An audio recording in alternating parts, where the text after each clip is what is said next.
सोमनाथाय नमः।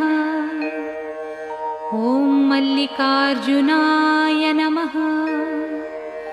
ॐ महाकालेश्वराय नमः। ॐ ओंकारेश्वराय नमः। ॐ वैद्यनाथाय नमः। ॐ भीमशंकराय नमः। ॐ रामेश्वराय नमः।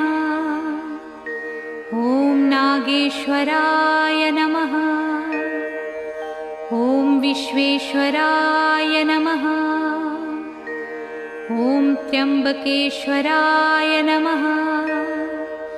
ॐ केदारेश्वराय नमः।